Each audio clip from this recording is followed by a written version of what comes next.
Splatoon. Nintendo's party-based paint-spreading shooter that featured a story mode and a popular multiplayer. There wasn't really anything like Splatoon, which originally launched in 2015, and Nintendo's neighbor, Square Enix, was aware of this when they attempted a 4 vs 4 multiplayer color spreader themselves, this time with foam dubbed Foamstars. Foamstars was a PlayStation exclusive, and would launch at the time of this video the same year, February 6th, 2024. Foamstars might have received middling reviews, but it nonetheless developed a die-hardcore fanbase, even expanding after the title would shift to free-to-play. However, the same year Foamstars was released was the same year that Toy Logic would announce the shifting of the title into maintenance mode. While this might be par for the course for a game like Splatoon, which now has 3 titles in the series, but Foamstars on the other hand was a live service game, and maintenance mode for a live service game meant effectively death in every way but literal. So yes, while you can still play Foamstars for the foreseeable future, it will not receive content anymore, and thus has found itself featured on the Death of a Game series, a series where we track down dead or dying games or companies and attempt to list the largest reasons for such. To do this, we utilize a timeline of events, detective intuition, and various clues that unfold along the way, finally culminating in a final deduction, every detective's moment in the sun, where we crack the case for good. Stay tuned to the very end for a hint on what the next case will be too. And, without further delay, detectives, we have a case to solve. Pick your Foamstar, and let's get the foam blasting in Foamstars.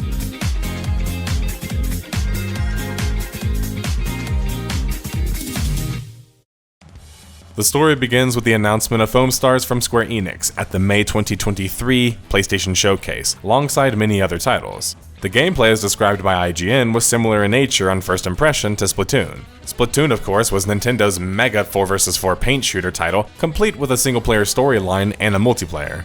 Foamstars' comparisons to this title are going to be infinite, and that's not by accident. Square Enix, who had a history of not being very good at live service multiplayer games, seemed to, instead of innovating on their own, copy a popular idea from Japan and add their own twist to it. Square Enix would team up with a lesser-known developer, Toy Logic, also stationed in Japan, to head the development on the title.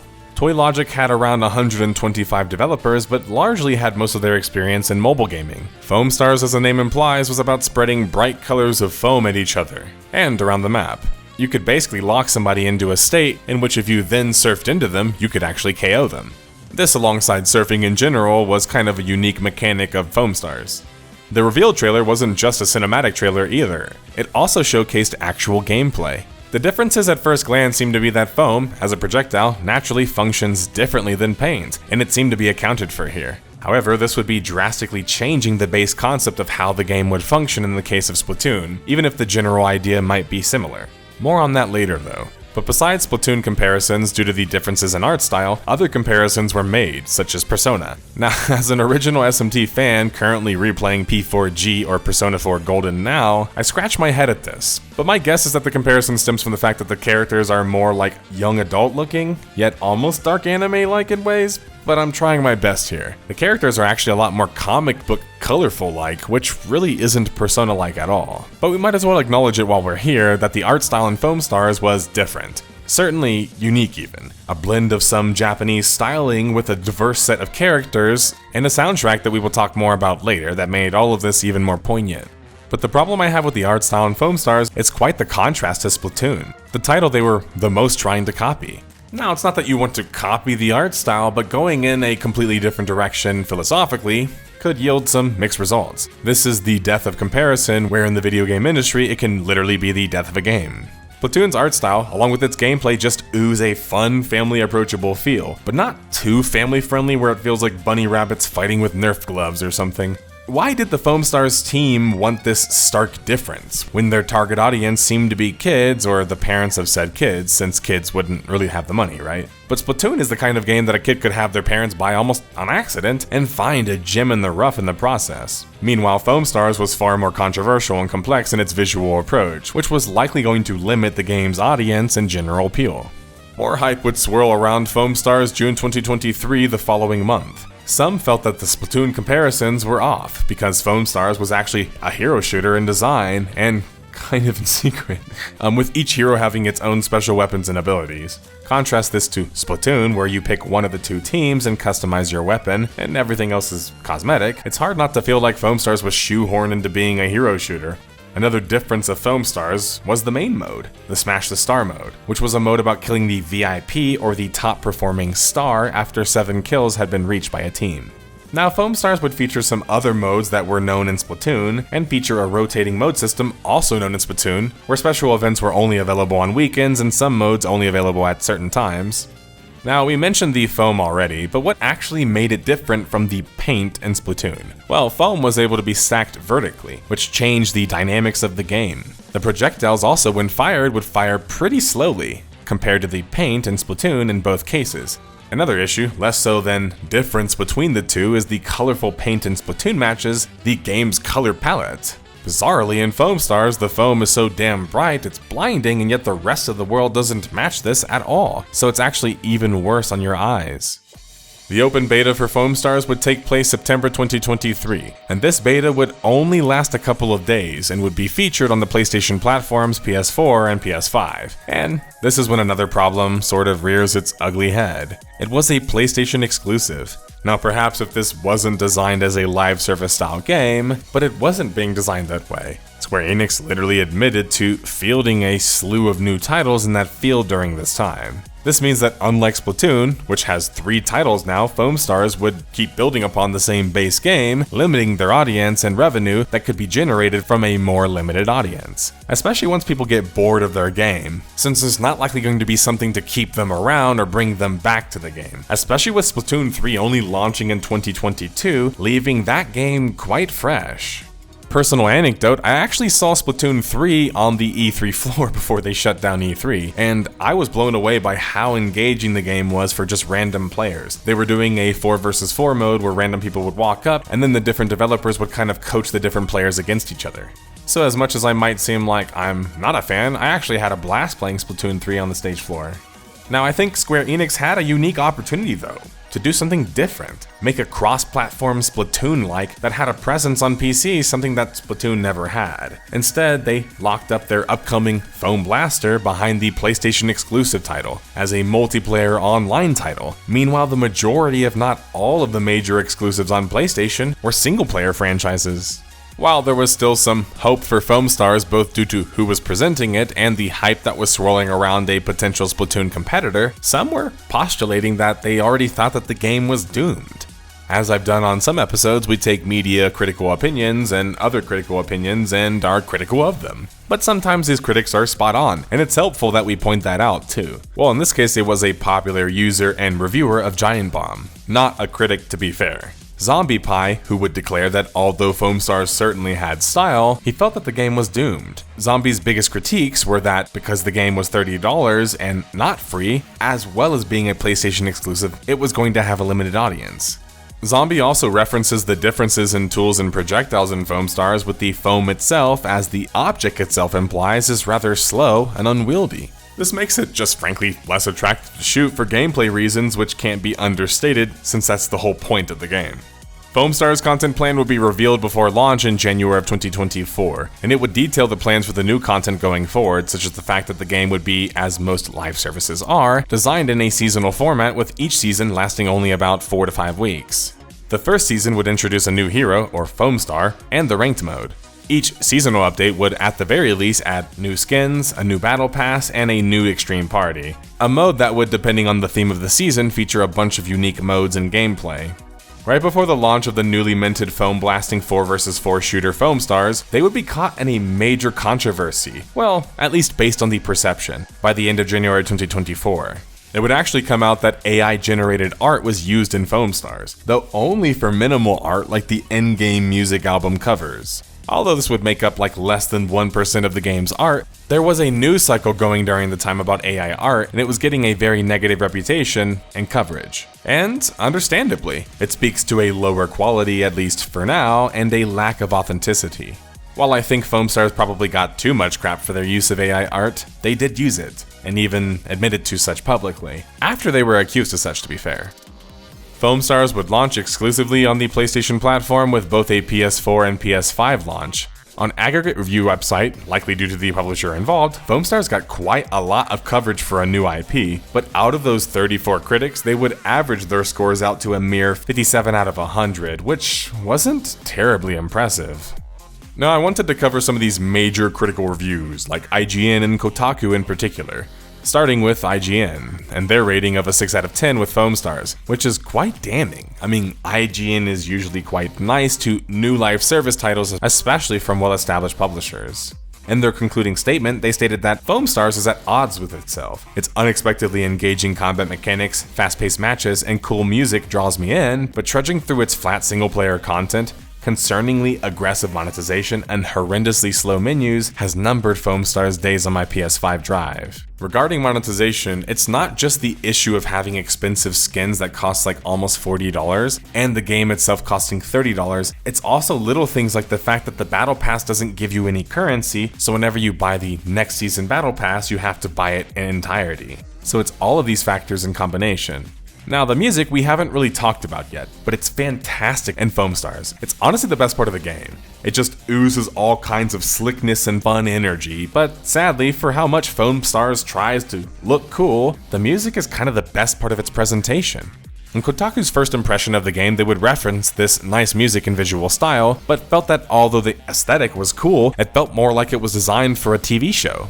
Both reviews mentioned the same gameplay issues, but worse, they referenced the monetization. Why was Foamstars so expensive? Not just the $30 price tag, the ability to not turn over your battle pass, and the super expensive skins.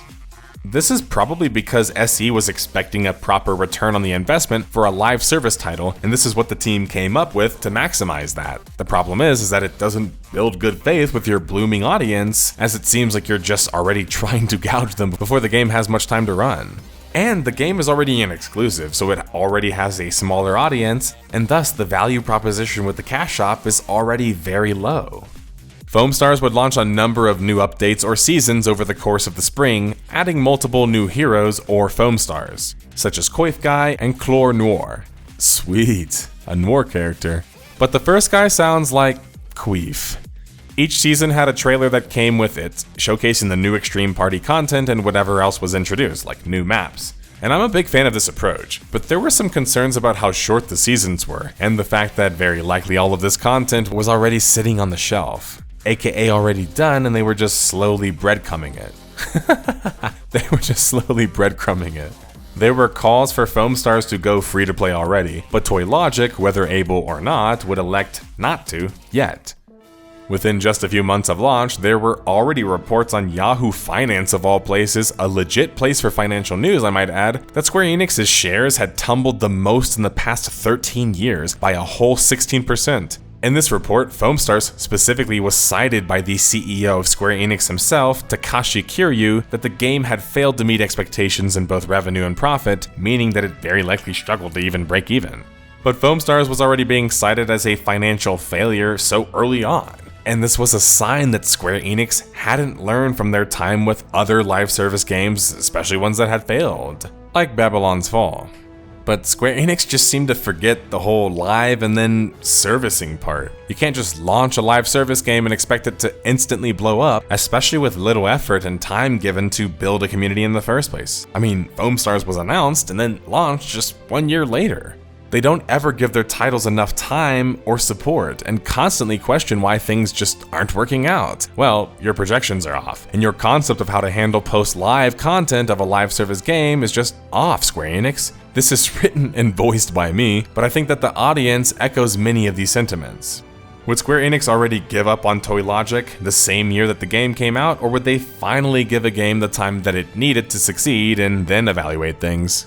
Because look, if you're not confident your game can last in the market even just after a year, you didn't do enough market research in the first place, and you didn't get enough feedback on your game. And that's the largest issue that I have with Foamstars. It's not even that it's a bad game, I don't think that it is. It just feels like it wasn't made with the most helpful or really any real player feedback. For example, many detectives who reported on the game to me told me that the game stayed the same, in a lot of ways, since open beta.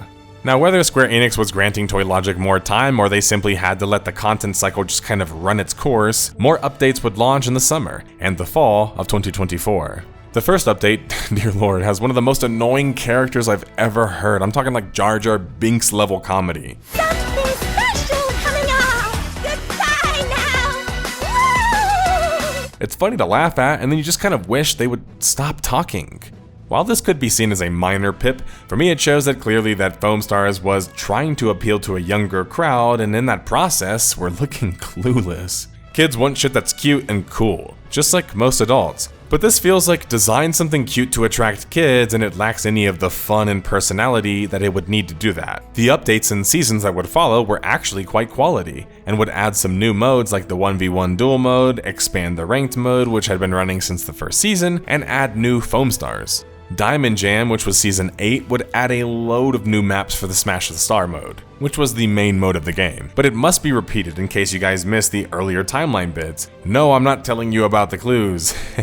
You gotta get to detectiving. But Foamstars has a limited time game mode approach, where most of the game modes aren't even available most of the time, and special events take place only on the weekends. The issue is that adults can be busy on the weekends and want to have sort of a life outside of gaming at times, and not everyone, including those with jobs, have the time to set just to play a special game mode.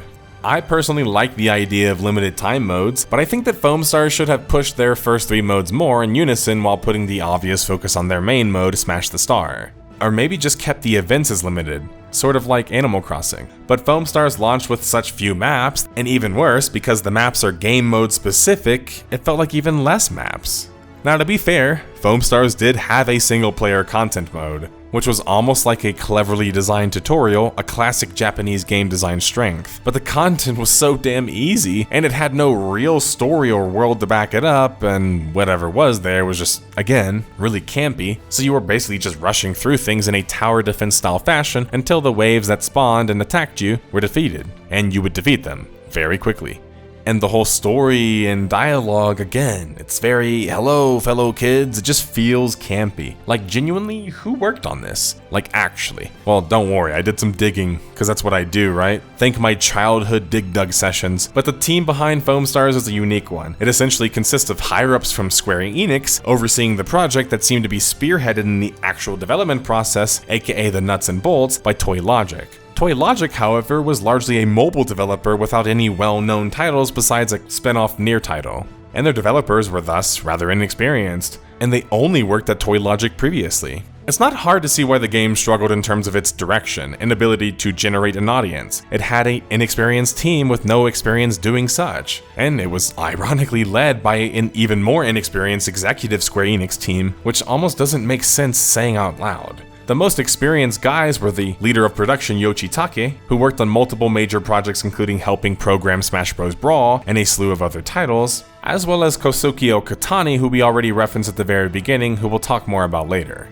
But one guy or even just 2 guys isn't enough to lead a team, and if you're going to place massive expectations on an inexperienced team, you should probably put more experienced trainers and leaders in charge, or take the time to just train the team in-house. Come on, Square Enix. Foamstars would finally go free-to-play October 2024, a whole 8 months after the game's launch. And sure, you might argue why rush that process when you have some faith in the original business model, right? You have to have some faith. But the issue is that I didn't have any faith in the original business model, and seemingly no one else really did either. Free-to-play ensures that the game can actually have an audience, so people can play it, but here's the thing. It's never a magical solution even for PC titles, and Foamstars is still a PS exclusive, which limits the free-to-play approachability even more. And the game still has very little in the way of actual story content, so it serves as more of a barrier for new players. Foamstars might have had a core audience, but it wasn't a very large one, and going free-to-play at least might help to expand that audience. But there were already reports after a few days after the change that, well, free-to-play effectively had flopped for Foamstars. That could mean that either the player base wasn't increasing enough, or they were losing players so fast that would join anyway, and record speeds. You have to think, if people just get bored of Splatoon, they still purchase the game at full price, and there are 2 other games that they could play. Foamstars losing its box price meant that it had to make money the old-fashioned free-to-play way, which could be part of the problem. After you realize what monetization you're in store for with Foamstars, you're less likely to stick by the game due to the poor monetization. And this brings up an age-old discussion that we always have on this channel, and we will likely have and resurrect a few more times in many more episodes. And that's the concept of customer versus player. A player is loyal to the game, and often the developers behind it to a certain extent. Sure, fanboys exist, but those are the outlier. A customer is someone that you make money from, and in live service games that fail, they often treat them like fast customers, which is even worse, where the money must be made as fast as possible, and not something over time like League of Legends. A customer has very little loyalty, especially when you have a Splatoon existing on the Switch, which your game is literally copying off of. And it already has a much bigger player base, and it was well a better game.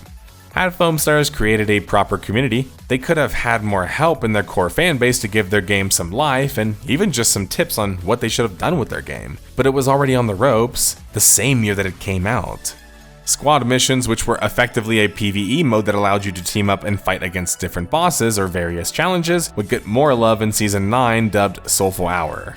The bosses would function seasonally, which was a cool idea in theory, but the mode itself was kind of lukewarm at best. I mean, at least Foamstars got a PvE mode, right, Overwatch? Party Goes On would launch December 5th, 2024, being the game's 10th season. And that's a lot of seasons over the year, which just makes people lose interest after a while. I mean, League of Legends just recently showed this off when they tried a similar concept and then reverted back to having way fewer ranked seasons. This new update would add another boss and the ability to customize your foam, and more 1v1 duels. But on the same day this update would be released in a conjoining statement from Square Enix themselves, Foamstars would be announced to not be receiving updates anymore, past December 13th, 2024, making Season 10 the last season of the game.